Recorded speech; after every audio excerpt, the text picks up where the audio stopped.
And welcome back to Frankly Speaking. I'm your host, Frank. Tonight, Nick Fuentes and the Groypers. That's what I want to talk about tonight. It's interesting because I got a call from a friend of mine, and we were just talking about various political issues. And, he knows that I kind of venture off into different areas, more unorthodox sort of political circles other than your typical left and right paradigm kind of a thing. A friend of mine is more of a classic sort of conservatism. As you guys know, myself, I'm an integralist, aka a Catholic nationalist. That doesn't mean I don't partake of the American system of governance.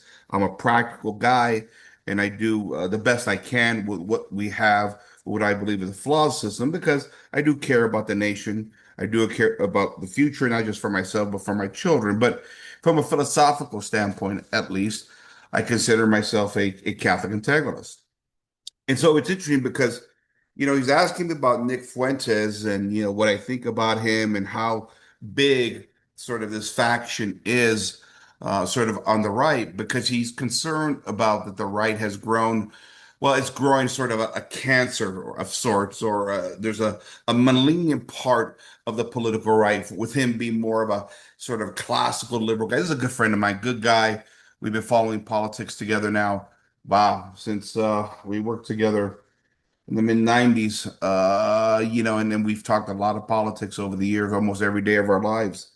And I've kind of gone in my direction of I got older, and this particular gentleman, he's kind of, he's very, very intelligent, taking his own positions. He's learned a lot as well too. When you grow up in a political system like America, you mature a lot oftentimes, and your views evolve, and we both have evolved in our own way. But being sort of a classical liberal type, trying to figure out what's happening on the right, because this Nick, Fuentes phenomenon, it's starting to take a hold of the Republican Party. And it started to take the hold to such a degree that they're really dictating terms and conditions. Now, the plan from the establishment political right has been to blockade them, right? Take a guy like Nick Fuentes, he's been banned from every platform, and not just necessarily by the left, but also by the right. He's been kicked off of YouTube. He was kicked off of Facebook. He was kicked off of all these platforms, and including at one point Twitter, right? But then when we had a controversy during the COVID period where all the conservative outlets were all being banned, it was Musk that bought back X, and then it was Elon Musk that allowed some of this stuff on the right to come back under the guise of free speech. And it's interesting because where you find Nick is either, well, you find him on X or you find him on Rumble, of all places. And what happened this past weekend, because Nick has been a big opponent of Israel, and he talks a lot about the Jewish question on his show, but in particular to the war that just broke out between Israel and Iran, and everybody trying to figure out and get their shows up and running to do sort of their instant reaction shows to sort of the attack by Israel on Iran this weekend. It was Charlie Kirk, right? Who's very well known in the political right. He's kind of the bulldog of the right now over Turning Point USA. He went live to cover the events of Israel strikes against Iran. And on YouTube, of all places, YouTube, the big platform, as we know with the video streaming services, YouTube is the big dog in the room, right? And at the same given time that Fuentes has a show running on Rumble, of all places, a much, much, much, much smaller platform. Charlie Kirk, in his sort of advice in regards to the situation between Israel and Iran, was streaming 7 million live viewers to kind of get the inside scoop about what's going on. Go over to Rumble to Nick Fuentes, and Nick Fuentes, in an instant, on a platform that's tiny compared to YouTube, had 31 million people watching his show, getting his coverage over Charlie Kirk. And I told this to my buddy, and he was stunned by this. He was worried about it. And I said, yeah. I said, listen, this movement is growing, and it's growing because nobody's taking them seriously anymore. And there's a lot of different layers and elements to this. And then he asked me, well, but isn't Nick Fuentes really a piece of shit Nazi? I said, well, you could use that interpretation, and we could talk about what the definition of anti-Semitism is. But the Nazi word is also losing its sort of stigma because the entire World War II narrative now is being questioned in light of the grander political scheme. And see, the issue here is because the political right has blackballed a lot of people like Fuentes. They're not in this conversation. And I said, the problem here is the right doesn't want this argument. The problem is the right doesn't want this debate because it brings up some uncomfortable truths and realities. And listen, I'm here to tell you, I'm not a Fuentes fan. I do get him across my feed. I have listened to him quite a bit the last few months. He's an interesting guy. I don't support his sort of his white racial superiority ideas. I don't. He's a white nationalist. I'm more of a Catholic nationalist. And so when we get into the areas of race, Nick says some very interesting things that I agree with. I think we do have some pockets in America that are completely dysfunctional when it comes to that. I would agree with Nick on that. But when it comes to sort of the white superiority complex issue, I believe that's ultimately a losing issue for the Groypers. But at the same time, I do sympathize with them. And the reason why I sympathize with them is because you have a bunch of disaffected white males in America that now, for the past 50, 60 years, through the liberal establishment, have been told that they are inferior. They're inferior in talents, they're inferior in intelligence, they're inferior in being able to court and mate women, they're inferior in every which way.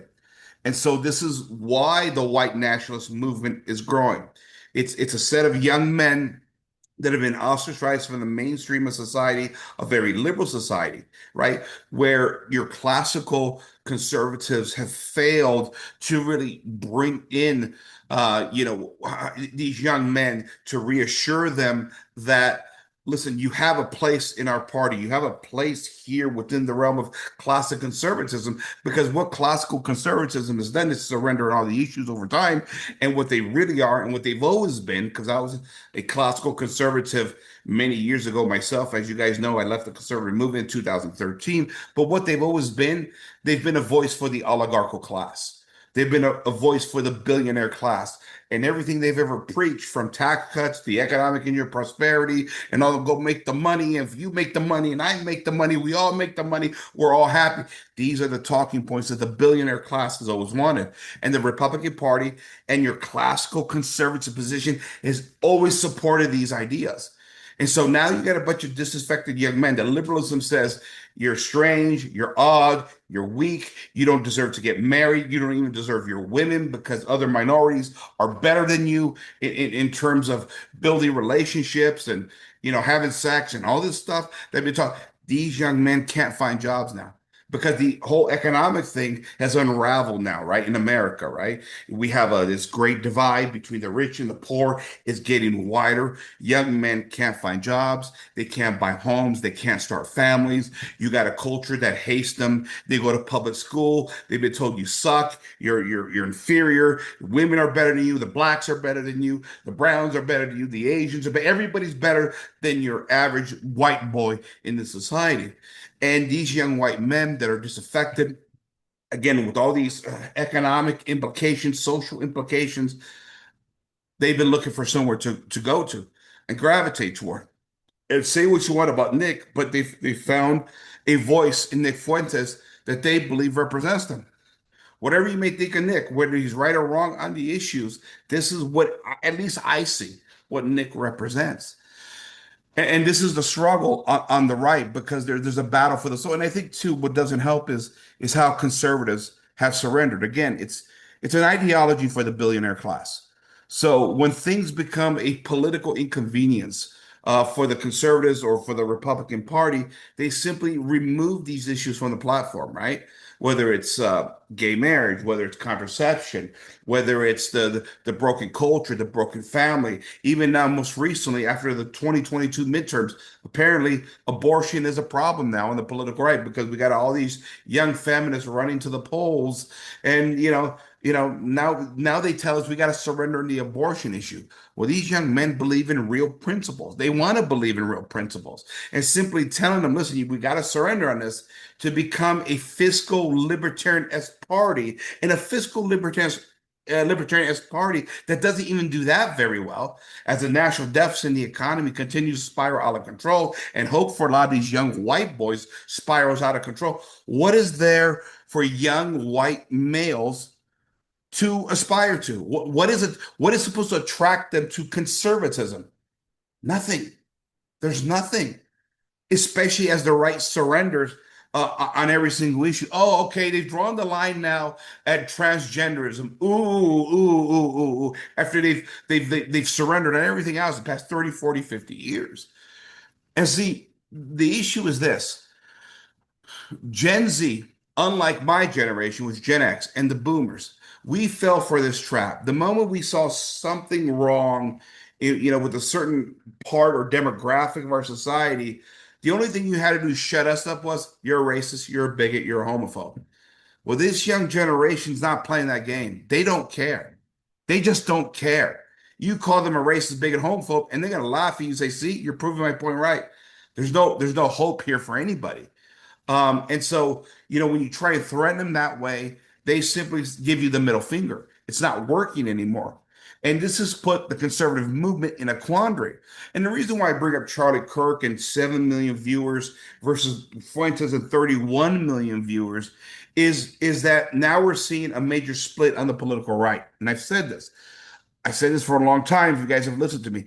There's more problems on the right than there is on the left. That's my opinion. We think because Donald Trump's in power, blah, blah. No, no, no, no, no, no. The real debates are on the right. And it's a debate that's growing. And it's a debate that for conservatives and the political right, if they continue to ignore, they're going to lose this debate. Um, so let's keep this in mind as things continue to splinter off. How does the political right, those classical conservatives, bringing the Groypers, the young white boys, well, pushing them away, saying they're a bunch of kooks and they're a bunch of Nazis and they're a bunch of racists, that isn't going to work anymore. It just isn't going to work. And these young men are looking at things that are real. See, here's the problem too with conservatism, and this has been my critique of conservatism. They simply, sort of champion these abstract ideas of the Enlightenment, freedom of this, freedom of that, negative constitutional principles to protect us from big government, but they're not ideas to fulfill sort of what we are as people, as human beings, how to properly govern our lives and how to properly build well-ordered lives and how to build families and give a structure in society, because everything is abstract. These abstract constitutionalities that the likes of Glenn Beck always preach. They don't mean anything to anybody. And Glenn Beck, for example, is the perfect example of this. Glenn Beck is a guy that, right, Constitution is freedom of this, freedom of that. Founding fathers are de facto saints and they're de facto gods. And then he chooses Mormonism as his religion, a Mormon religion that, for the most part, is seen as far beyond orthodoxy within the realm of Christianity. And he only highlights the contradiction of conservatism in the sense that they don't believe in anything real. Right? These kids want to believe in something, right? This is why we've had, interesting enough, this resurgence of the Catholic faith, right? In America and in England in many ways. And I know people are going to say, wait a minute, there's so many Catholics leaving more than there are entering the church. That's happening because of a general apostasy. And that's happening across the board with all religions. But there is something happening, a gravitation of Gen Z into more traditional forms of religion, starting with Catholicism. And so, in that sense, what that proves to me is that these kids want something real, something tangible, something they can hold, feel, and touch. Conservatism has never been able to provide this, never, right? Because they live in a sort of what do you want to call it? A mythical founding or mythical principles that we're all supposed to believe in, right? George Washington never chopped down the cherry tree, right? The invisible hand, and all these theories about how we had this great founding at the American, in the Revolutionary period with all these de facto saints that fought and sacrificed, did all this stuff to give us this great nation, and yet the nation has devolved. It looks nothing like the found. Even if you believe in the founding mythos of America, where is that founding mythos? Even those principles, we got to get back to the Constitution. We're nowhere near there, and there's no indication that we're ever going back there. What these kids are saying is, listen, if you can give me that world somehow again, I may listen to you classical conservatives, but you guys aren't even getting us there. And we're not, and there's no indication that we're ever going back to the sort of the mythos founding of America, because America pretty much changed right after the Civil War. Lincoln changed the nation forever. And then, we get to World War II, and the nation changes even more so, right? I think E. Michael Jones has described it best. When you talk about nations or empires, they have roughly an 80-year period of success, and then they all fall apart. This is why right now E. Michael Jones is talking about that America is in its fourth empire. The first empire was between the founding and the Civil War, right? Then, of course, we need greater centralized authority to fix the problems at the Civil War, which he argues changes the nation. And a lot of people will make that argument that America hasn't been the same since the Civil War. But as soon as the Civil War is over and we give the government more power, then that leads to the rise of the progressive movement. And from the Civil War to World War II, these progressives took us into a bunch of world wars, expanded not only the role of government, but the role of America from an idea of subsidiarity to an empire status, right?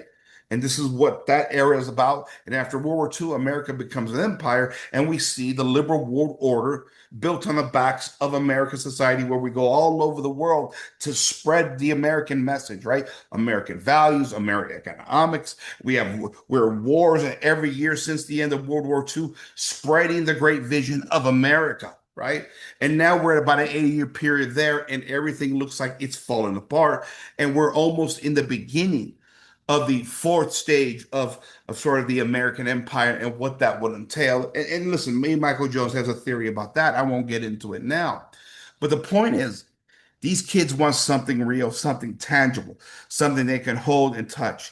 They don't want some abstractions like, okay, thou shall not infringe on this right. Thou, a bunch of negative rights by the government. They want to be led.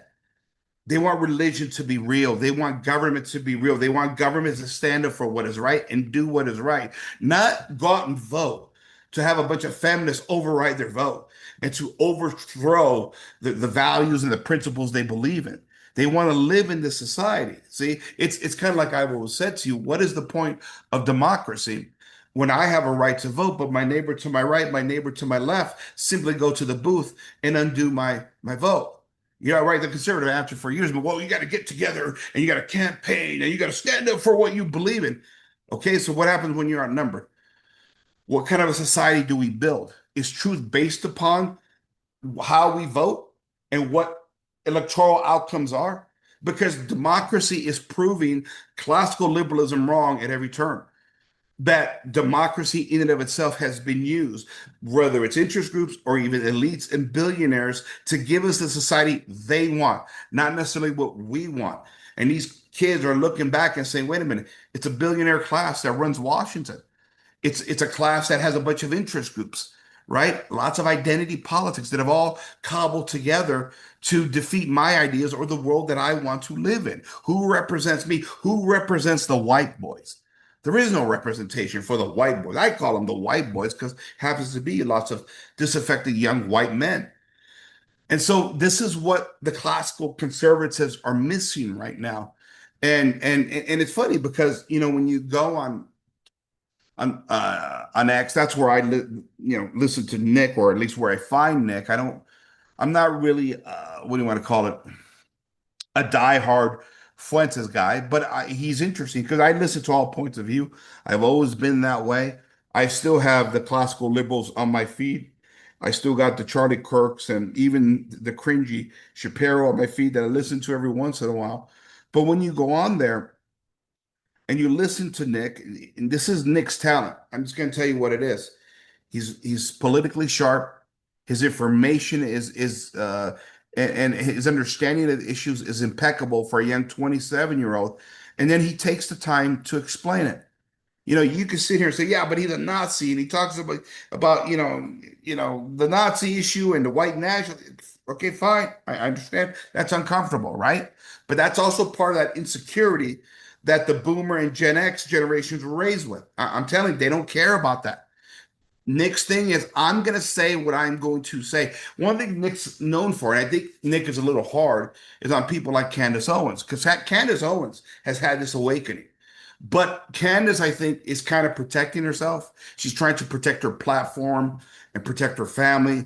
And so she says things kind of coded in a way, right? Tried to say the same things as Fuentes, but she says it kind of coded, and I get it because I have to use special language here on this channel in order to protect myself, right? Nick is very hard on that because Nick's position is stop fudging around the edges. Just say it. Don't be afraid. The stigma has to be broken now. And this is the thing that I think is actually refreshing about Nick is that he says what he believes. He wears a badge of honor right on his sleeve. He's not scared to say anything. And so, and that is something that is respected by a lot of young men.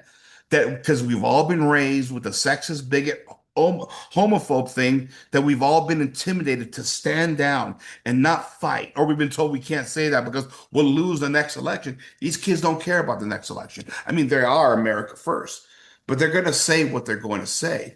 And this is the other thing that endears things to Nick.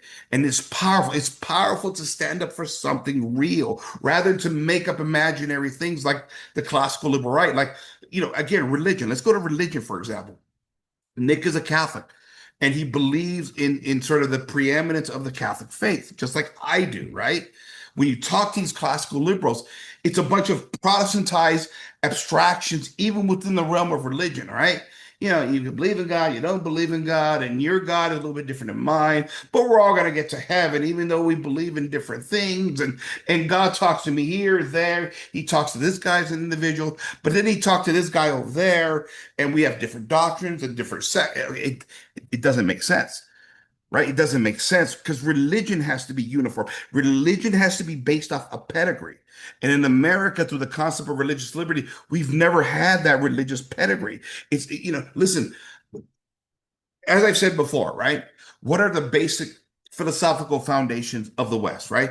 It's Greek philosophy, Roman law, and Catholic morality, the Catholic moral law. This is how the world worked with strict, defined definitions of ideas and concepts. This is why the West grew. This is why it grew into the greatest idea, the greatest empire the world has ever known. But since the Enlightenment, we've moved toward a more abstract society because we don't want to define these things of the past that we've deemed as, okay, there's something wrong with them. But they were definitive. They were real. You could hold it, you could feel it, you could touch it, right? You can't do that with abstractions because anybody can play with them. They're malleable in the hands of every individual. And these kids want something real.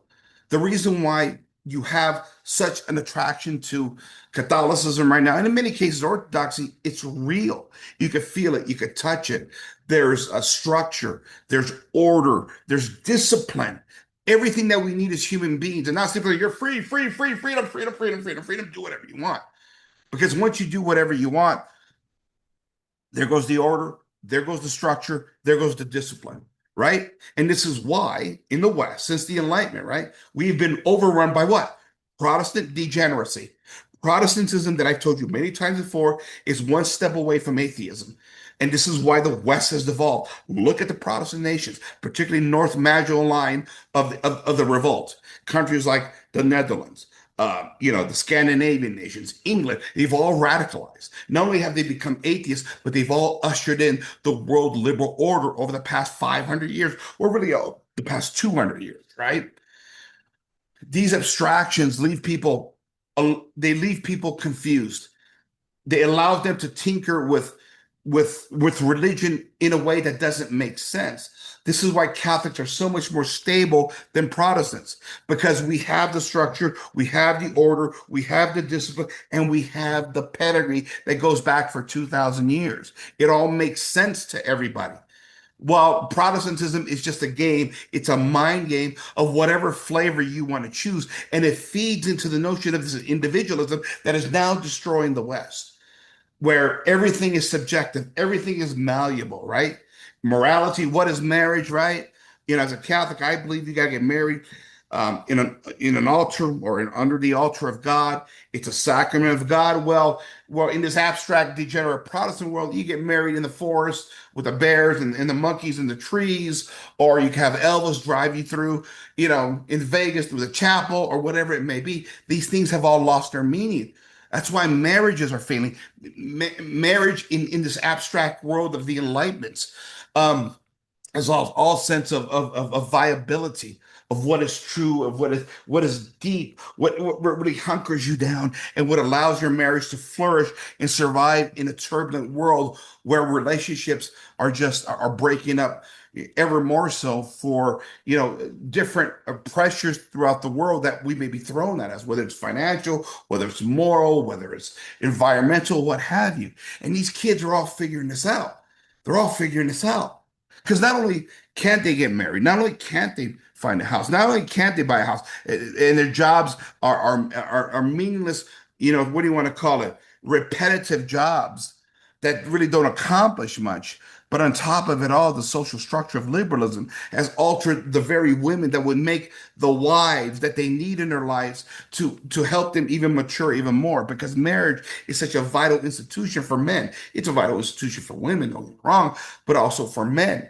So these men can't even get married anymore because even if you, for some miraculous reason, navigate through, or, you're the minority and you navigate through the financial avalanche that has been thrown upon most young men in the West now, you can't find a woman that's marriageable anymore, or there's very few, right?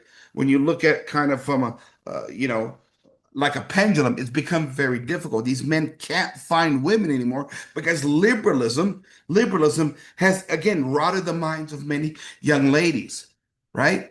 And this goes back to 60s and the feminism, and that's another conversation in of itself.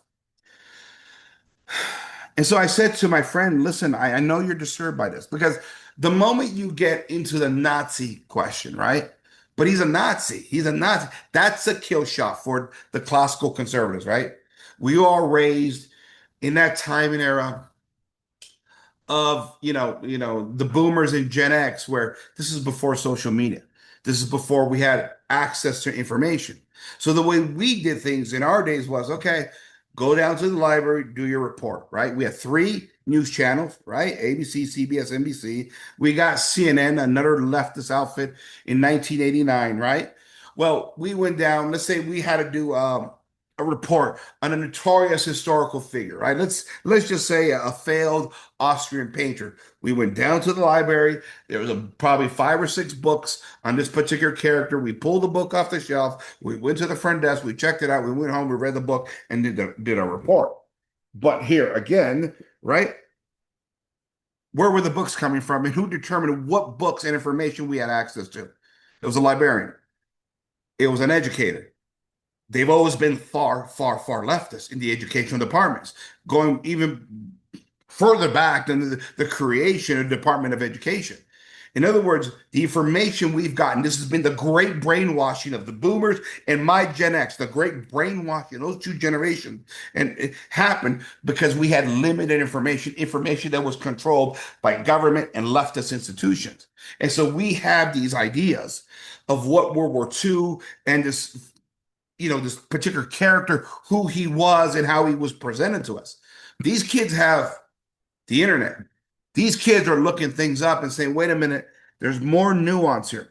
Not necessarily saying he's a good guy, but there's more nuance here. And of course, there is that side who will say he actually was the good guy. Now, you can sit here and say, well, you're Nazi. You're Nazi. That used to work with my generation, the boomers, right? Because this is all we knew. This caricature within a limited scope of information fed to us by the liberal institutions. These kids are reading different books. These kids have different information. And their information says maybe this guy wasn't so bad. Yeah, sounds nuts, right? Sounds nuts, right? But this is what's happening. And I'm not even defending what they believe. I'm just saying this is the reality of it.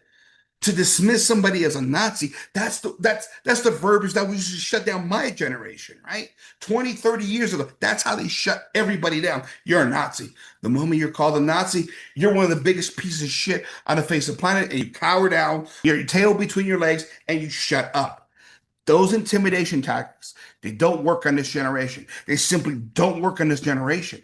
You call him a Nazi, they're going to double down. That's what Fuentes does, right? He does the same thing on race because his point is on this. Listen, if you're going to call me a racist, then I'm going to embrace racism then, right? His point is that I'm not going to be intimidated. He will tell you there's lots of social disorders in the black community.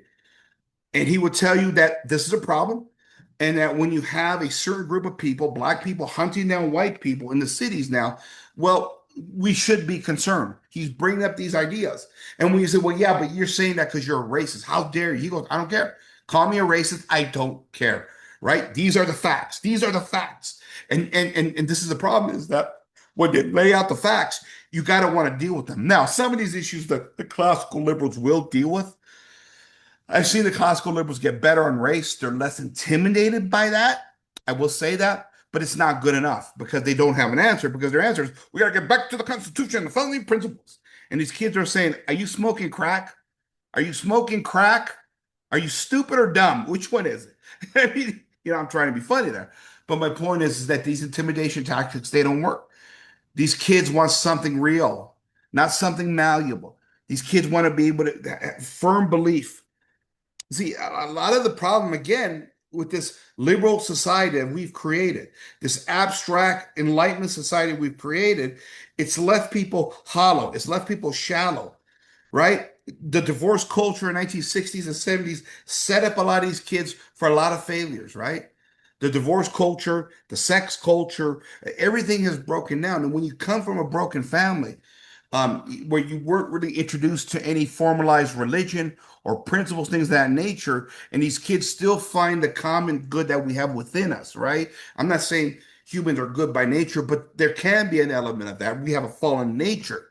But sometimes, life or God or the Holy Spirit, whatever you might call it, we still want to do good at times as human beings. And these kids want to do that, but they come from broken situations that the liberal society has created, right? They want the families. They don't want the same dysfunction as their parents' generation oftentimes. Or oftentimes they do come from good homes, but they don't have the same opportunities as their parents did. They do want the same opportunity. They want to do better than their parents' generation. And that used to be something we used to be proud of as Americans, that our offspring did better than us. That is completely reversed. There is a hope and despair that is building on the right, and classical liberalism that has simply always capitulated to the far left Marxists, never known how to defeat them and permanently oust them, because the reality is we have a uniparty in DC, right? And the more the right capitulates on these things, because, oh no, we may lose the next election, the more these kids get turned off. They want to believe in something real. That's just the bottom line. The right doesn't believe in anything real. Let's go back to this Iraq war thing, which I think is a classic example of abstractions, right? When you talk to the political right today, the classical liberals today, they will tell you we need to go into Iran because there's a nuclear bomb and they're about to blow everybody up, right? Israel's all going to get wiped out. We're going to get wiped out. The entire world is going to get wiped out under some extremist jihad type of ideology. They want to bring about the end of the world. Okay. Okay, fine. Maybe that's the case. But this, the issue here is that for a lot of these people, they look at what's happening in Gaza and places like that and say, wait a minute, is this just war theory? Because the West used to have just war theory. There were certain principles by which we used to abide by in regards to how we conduct war. But we've replaced that in the past century or so. Ironically enough, we replaced it during the time of really the two great world wars. And that is the idea that just war theory exists. And in fact, the breaking down or the, what do you call it, ignoring or changing of the philosophical under principles of just war theory is what gets us into the bloodiest century in human history, where millions died, where we were following sort of principles of war based on theocratic ideas of, okay, we strike them here and they back down, we win, we spread democracy, we democratize the world is better, right? Right. It's a set of it's again, it's a set of abstractions, right? Kind of like the economic morality that the right pushes, right? If we do this economically, this here, take away that, don't give welfare, encourage work, it all works out economically. And yet that has failed too, right? Because they don't know how to judge human behavior at the end of the day and how humans react. They have a bunch of theories, right? The invisible hand and all this stuff. And yet we look nothing like a libertarian utopia. The promised sort of limited government principles, right? They believe we don't need the natural law. We don't need the morality of Christendom and the Catholic Church anymore because we affect people through economics. And we can control people's behaviors through economics. And yet, government has grown and grown and grown. People have been cast aside. They have less and less power, and people are throwing their hands up and saying, wait a minute, what's happened here? Because morality through economics has been a disaster. Let's put it that way. Okay? Same here with war. We used to have just war theory in the old world, a world where you had a lot less wars than what you had, at least in the 20th century. Again, the bloodiest century in human history. We're looking at a place like Iran and Gaza, and there's a lot of us saying, well, wait a minute, what is the just war principle here? Well, they got a nuke. They're bad guys. They're religious nut jobs. We got to go get them. Okay. All right. Sure. In that extreme sense. Maybe there's an argument there, but where's the proof? Well, the Israelis gave us the okay, but wasn't the Israelis that gave us the proof for the Iraq war that they had weapons of mass destruction? What happened there? Right? We have a speech by Benjamin Netanyahu that said, listen, we got to go. We got to go now before this madman in Iraq bombs the entire world. And that's what America did. We went to Iraq. And it was a lie. It was now the political right would tell you something different, right? Something different. Well, we had to go into Iraq because after 9/11, we had to punch somebody in the mouth, right? We had to show our force. You can't fuck with America, right? Okay, fine. Okay, I get that. But that's not why we were told we were going to war. We were told we were going to war because of the threat of weapons of mass destruction led by Benjamin Netanyahu leading the way in 2003, telling us we got to go or we're all going to die, right? Well, the same has happened here with this Iran war. And a lot of these kids are saying, wait a minute, we were duped in 2003. Are we being duped again? Maybe before we start dropping bombs on another nation, maybe we ought to look into this. And listen, I'm not defending here the mullahs. I understand the problem that the Iran regime is. But it always seems to be the same answer for the Western liberal republics, and that is drop bombs on everybody. Everybody. And we've been doing this for a century. It's a problem because it does become a vehicle of mass murder, especially when you're wrong. Listen, whatever excuse you want to give now, concoct in your mind to justify the Iraq war, 500,000 people were killed because of that. All because of a lie. That's what you call a mass murder. I don't care how you want to justify it, right? That's a massive mass murder is what that was because you lied. You had no justification to do what you did because the very principles you stood on didn't exist. It fell apart. The information was wrong. We were lied to, whatever. Same thing is happening here. Another foreign policy that's going to sink the American family, the American economy. We're going to sacrifice precious blood in the Middle East for a war that many Americans say, what the hell are we doing over there? What are we doing over there? And even if, let's say, the bad guys in Iran have the bomb, right? There's got to be another way other than just bombing everybody to death. There has to be. It cannot be the only answer. It's not sustainable. It simply isn't sustainable. I mean, we're talking about $37 trillion deficit. What are we talking about if we go to war now in Iran? A 42, 44, $47 trillion deficit? How much of this can America continue to do? How much? And these kids are asking this. You're going to want me to pay more taxes. You're going to threaten to take away my Social Security. Inflation is going to go up. I can't buy a house already as it is. I can't afford healthcare. I can't afford education. I can't afford a house. I can't afford any of this already. And you're thinking about another war to add on to the national deficit on top of it all? Oh, but you say, yeah, but okay, it's that or we all get nuked. And they're saying bullshit. They're calling bullshit. They don't believe that anymore because you tried that in 2003 with Iraq and really most of foreign policy, American foreign policy for the past century. Most of these ventures have been ill-founded. Almost all of them have. Going back to World War II and World War I, which many people still argue America never needed to be involved. You see, and this stuff, because we have social media, is finally getting out. The message can't be controlled anymore. It cannot be controlled by the far left. It cannot be controlled by the right anymore. These kids are looking up for information, they're sharing with each other. And while you have an elite club with the mainstream old legacy that blocks information, gives one point of view, it complete brainwashing training is what those news medias are on the far left and spectrum, right? On the right, we have controlled opposition. We have complete controlled opposition because the right is all, well, let's be honest here, it's controlled by Zionism, right? You look at Daily Wire, Daily Caller, Claremont Institute, Newsmax, Turning Point USA, Human Events, I believe as well too. Yeah, Human Events. These are all Zionist operations, either owned, run, or funded by Zionist operations. And this is what these kids are saying. Wait a minute, you're being funded by who?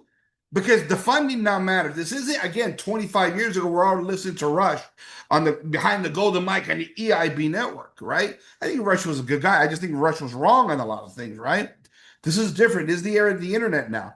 And we have a bunch of big players behind the scene that are buying influence, right? Right?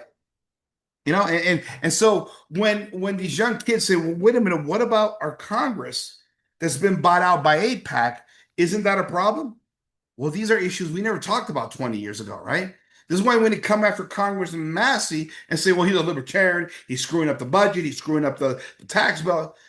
But Congress Massey is also on record as saying, wait a minute, we have an influential problem within DC. We shouldn't have dual citizenship. We shouldn't be running to war every 5 minutes because of these threats that are unfounded.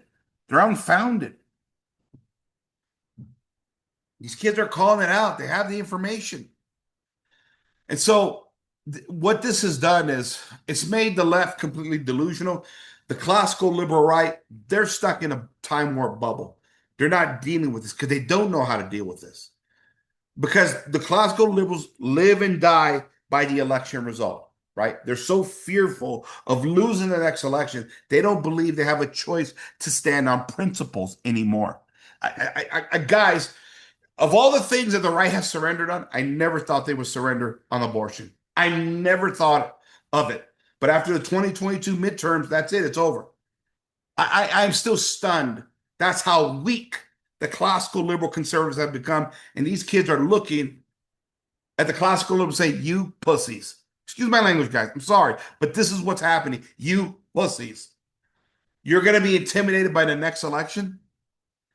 And I think there is that contingency out there that's at this point saying, listen, if we're going to have to surrender everything, morality, abortion, economics, gay marriage, this, that, then maybe it's time to just let the country burn to the ground. I think some of these kids believe that.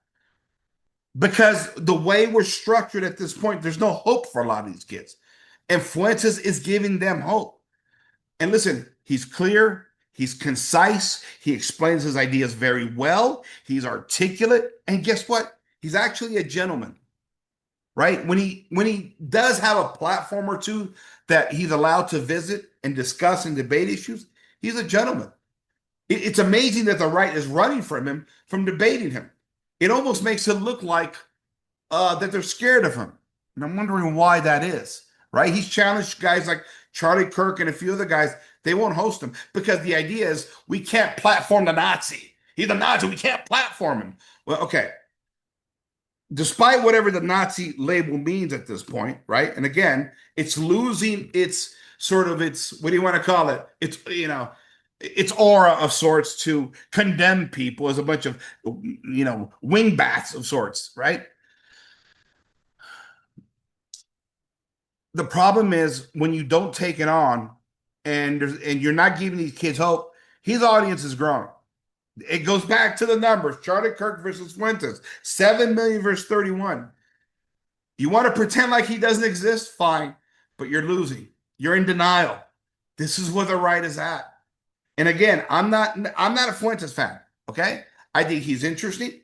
I think he makes a lot of valid points, but I'm not on board with the white nationalism stuff because I listen. I gotta be honest with you. I don't know what white nationalism is. I know he says it's European descent, but there's issues I have with certain elements of European descent. I have my issues with the Anglos that have created a lot of the problems we have today. I don't hate the Anglos, especially the Catholic ones. There are brothers and sisters, love them. But I think there's issues to work out there historically, right? I'm of Latin descent, and I believe Latin Catholic Europe is better. It's better in terms of culture. It's better in terms of governance, historically speaking, as well too. Uh, Latin Europe saw the errors of the Anglo Protestant societies that embraced liberalism and democracy, giving us this world because they did become the dominant forces while Latin Europe was beaten down after World War II, right? So I'm a little queasy on the white stuff, right? Especially I'm Sicilian. At one time, the Anglos didn't even consider us white. Okay. Now, Fuentes is part Hispanic, he's part Italian. I don't know how he quantifies all that, but he says he's a proud Roman. I find that interesting. But my point is, he holds ideas and concepts that are real, that people can believe and stand behind. Conservatives don't do this anymore. And so you can sit there and say, Constitution, Constitution, Constitution. Okay. Do you know how delusional that sounds? When Glenn Beck, Constitution, Constitution, Constitution, got to get back to the Constitution. You know how delusional that sounds? Huh? We can't even agree on the basic fundamentals of where government doesn't belong at the local level anymore, never mind at the federal level. The local governments have become tyrannical, never mind the federal governments. It sounds so delusional. How are you going to divest the federal government of its powers and all the tentacles that it's spread out over the past 250 years, Glenn? Are you stupid or are you dumb? Again, I'm asking that question. I understand that you hold it in high regard. I understand that in the utopian world, if we live by those principles, America would be better. But see, that's the point. Governance matters at the end of the day. It can't be just utopian. There has to be a practical application of these principles. And the practical application of those principles died after the Civil War. Would I like to get back to those? Have a state church again? The states, in fact, being independent? Yes, I would like to get back to that. But how do we do that? Other than you screaming and yelling on your radio show. People have lost faith in that because it was that world that gave us this liberal world today that's gone batshit crazy. That's the one thing you've never explained, Glenn. Where did we go wrong? Did we make a wrong turn somewhere? How do we get this world here? You can say the principles of the founding, they were the greatest principles there ever. Yes, but those principles gave us the world we have today. They put in motion the principles and the practicalities that got us here today. How do you deal with that, Glenn? See, they never answer that. It's always, again, a mythical understanding of politics and American culture and society. And the myth doesn't work when these kids are being crushed every day. Like I said, Fuentes just gives them hope. Honestly, I could talk about this issue all day. There's a lot more to say. I'll probably think of it after I turn off the mic here, but you can listen, you can ignore Fuentes and the Groypers, but they're making an indent. The right is feeling it. Even after the era of Trump, which was a complete surrender by the right, going with the populace rather than conservative principles. And that's funny. One thing is that Groypers do say now, what the hell is conservatism? What is conservatism? Nobody even knows anymore what conservatism is. It's a term that's faded out. And don't let me get into the David Irvings and the William Crystal wing of these former communists turned conservatives that gave us the Weekly Standard, and you got a bunch of neocons based upon former communists that built the conservative movement in America. That's a whole nother story, ironically enough, that conservatives don't want to deal with. This is why you got Mark Levin on Twitter screaming, "Oh, you're racist, you're anti-Semite," right? And this is the difference, right? This is the difference. I'll close with this, right?